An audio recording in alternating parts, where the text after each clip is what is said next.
अस्सलाम वालेकुम। कैसे हैं सब देखने वाले? उम्मीद करती हूँ कि सब बिल्कुल ठीक होंगे।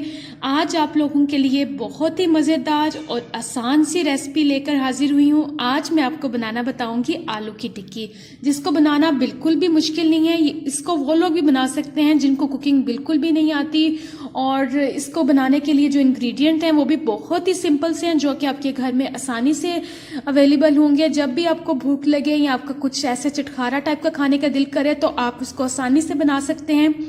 इसमें जो इंग्रेडिएंट यूज़ हो रहे हैं वो मैं आपको बताती हूँ। मैंने यहाँ पे लिए हैं आधा किलो आलू, जिसको मैंने अच्छी तरह से बॉईल करके छिलका रिमूव कर लिया है। आप अपनी मर्जी से जितने चाहें आलू ले सकते हैं। और धनिया है, हरा धनिया, जिसको मैंने बिल्कुल बारीक चॉप कर लिया है। 3 सब्ज मिर्चें हैं, इसको मैंने बिल्कुल बारीक चॉप कर लिया है। एक बड़े साइज का प्याज लिया है, इसको मैंने बिल्कुल बारीक सा चॉप कर लिया है। इसके साथ पुदीने के पत्ते हैं, जिसको मैंने बारीक चॉप कर लिया है। मसालों में जाएगी लाल मिर्च का पाउडर, काली मिर्च का पाउडर, नमक, हल्दी, जीरा और 1 अंडा मैं इसमें शामिल करूंगी। इसको बनाने का तरीका बिल्कुल सिंपल सा है। यहाँ पे मैंने लिया है एक बाउल। आपने बाउल लेकर इसमें शामिल करने हैं आलू, जिसको मैंने अच्छी तरह से बॉईल कर लिया था, और अब मैं मैशर की मदद से इसको मैश कर रही हूँ। अगर आपके पास मैशर नहीं है तो कोई बात नहीं, आप इसको हाथ की मदद से भी मैश कर सकते हैं, चम्मच से भी कर सकते हैं। और इस तरह से आपने जो आपने आलू बॉईल किए होंगे उनको अच्छी तरह से मैश कर लेना है। मैं यहाँ पे मैशर की मदद से ही कर रही हूँ, और आपने आलूओं को अच्छी तरह से मैश करना है। और यहाँ पे ये देख सकते हैं आलू जो हैं वो अच्छी तरह से मैश हो चुके हैं। अब इसमें मैं शामिल कर रही हूँ हरी मिर्चें, जिसको मैंने बिल्कुल बारीक बारीक चॉप किया हुआ है। और यह भी आप अपनी मर्जी के मुताबिक कम ज़्यादा कर सकते हैं। यहाँ पे मैं पुदीने के जो पत्ते हैं वो शामिल कर रही हूँ, जिसको मैंने बारीक चॉप किया हुआ था। और एक हरी प्याज है, जिसको मैंने बिल्कुल बारीक बारीक चॉप किया था। और इसके साथ है जी हरा धनिया, जिसको मैंने बिल्कुल बारीक चॉप किया हुआ है, वो भी इसमें शामिल किया है। अब यहाँ पे मैं शामिल कर रही हूँ लाल मिर्च का पाउडर, तकरीबन आधी चम्मच है। ये भी आप अपने टेस्ट के मुताबिक कम या ज़्यादा कर सकते हैं। ज़ीरा मैं साबुत ही शामिल कर रही हूँ, जो साबुत ज़ीरा है वो इसमें अच्छा लगता है। और इसके साथ काली मिर्च है आधी चम्मच, ये भी आप अपने टेस्ट के मुताबिक कम या ज़्यादा कर सकते हैं। और यहाँ पे मैं 1 चम्मच नमक शामिल कर रही हूँ, ये भी आप अपने टेस्ट के मुताबिक कम या ज़्यादा कर सकते हैं।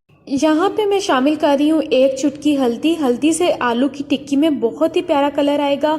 और इसके अंदर मैं शामिल कर रही हूँ 1 अंडा। आप चाहें तो अंडा ऊपर से भी लगा सकते हैं, लेकिन अंदर अंडा शामिल करने से आपकी जो आलू की टिक्कियाँ हैं वो और ज़्यादा मज़े की बनेंगी। आप मैशर की मदद से इस तरह जो आपने आलूओं के अंदर इंग्रेडिएंट्स सारी ऐड की हैं उनको मिक्स कर सकते हैं। और दूसरे तरीके में आप इस तरह हाथ की मदद से तमाम जो चीज़ें आपने आलूओं में शामिल की हैं उनको अच्छी तरह से हाथ की मदद से भी मिक्स करके मिक्सचर तैयार कर सकते हैं। और ये मिक्सचर तैयार हो चुका है। अब मैं आपको टिक्की बनाना बताती हूँ। आपने इस तरह से थोड़ा सा मिक्सचर लेकर इसको अच्छी तरह से शेप देकर आलू की जो टिक्की है वो तैयार कर लेनी है। ये आलू की टिक्की तैयार हो चुकी है, और मैंने बाकी मिक्सचर की भी आलू की जो टिक्कियां हैं वो तैयार कर ली हैं। अब मैं आपको इसको फ्राई करने का तरीका बताती हूँ। सबसे पहले आपने फ्राई पैन में मैं आपको तरीका बता रही हूँ। आपने फ्राई पैन में थोड़ा सा ऑयल ऐड करना है, इसको अच्छी तरह से गर्म होने देना है। ऑयल गर्म हो चुका है। अब ये जो मैंने आलू की जो टिक्कियां हैं तैयार की हैं, इसको मैं 1 बाय 1 फ्राई कर लेती हूँ। ठंडे ऑयल में आपने आलू की टिक्कियां नहीं रखनी, इससे जो आपकी आलू की जो टिक्कियां हैं वो फ्राई पैन के साथ लग जाएंगी। आपने ऑयल को अच्छी तरह से गर्म होने देना है। उसके बाद आपने आलू की जो टिक्कियां हैं फ्राई करनी है। एक साइड से आलू की टिक्की हो चुकी है, अब मैं इसकी साइड चेंज कर रही हूँ।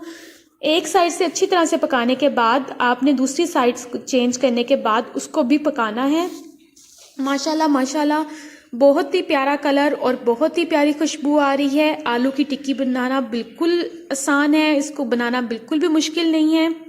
दोनों साइडों से आपने इसको अच्छी तरह से पका लेना है। अब पक चुकी हैं, मैं इसको प्लेट में निकाल रही हूँ। मैं आपको दूसरे तरीके से फ्राई करना बताती हूँ।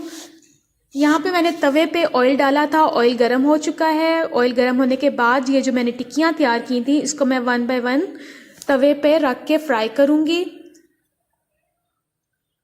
आपने एक साइड से अच्छी तरह से पकाने के बाद दूसरी साइड की जो चेंज करके पकाना है। और यहाँ पे जो हमारी एक साइड है वो हो चुकी है, मैं इसको चेंज करती हूँ और दूसरी साइड से भी पका लेती हूँ। आलू की टिक्की बनाना बहुत ही आसान है। आप इसको बच्चों को लंच बॉक्स में दे सकते हैं, नाश्ते में खा सकते हैं, इसके साथ आपका जैसे बारिश का मौसम होता है आप उसमें बना के एंजॉय कर सकते हैं, और आपका चस्का लगाने का मूड हो रहा हो तो तब भी आप आलू की टिक्की बना के एंजॉय कर सकते हैं। और इसके लिए जो आपको इंग्रेडिएंट्स चाहिए होंगे वो बहुत ही सिंपल है और आपके घर में आसानी से अवेलेबल होंगे। और ये बन चुकी है, मैं इसको प्लेट में निकाल लेती हूँ और आपको डिश आउट करके दिखाती हूँ। और यहाँ पे मैंने डिश आउट कर ली है। मैंने इसको केचप और हरा धनिया और पुदीने की जो चटनी होती है दही में, उसके साथ सर्व किया है। माशाल्लाह माशाल्लाह बहुत ही मज़े की बनी है, बहुत प्यारा कलर और बहुत ही प्यारी खुशबू आ रही है। और आप इसको ज़रूर ट्राई कीजिएगा, खुद भी खाइएगा, बच्चों को भी बना के खिलाइएगा। इसको बनाना बहुत आसान है, बिल्कुल भी मुश्किल नहीं है। और अगर आपको रेसिपी अच्छी लगी है तो लाइक, कमेंट और शेयर करें और मुझे कमेंट्स में ज़रूर बताइएगा कि आपको रेसिपी कैसी लगी है। और मेरे चैनल को ज़रूर सब्सक्राइब करें और आप इसको बच्चों को लंच बॉक्स में बना के दीजिएगा और मुझे दुआओं में याद रखिएगा। अल्लाह हाफिज़।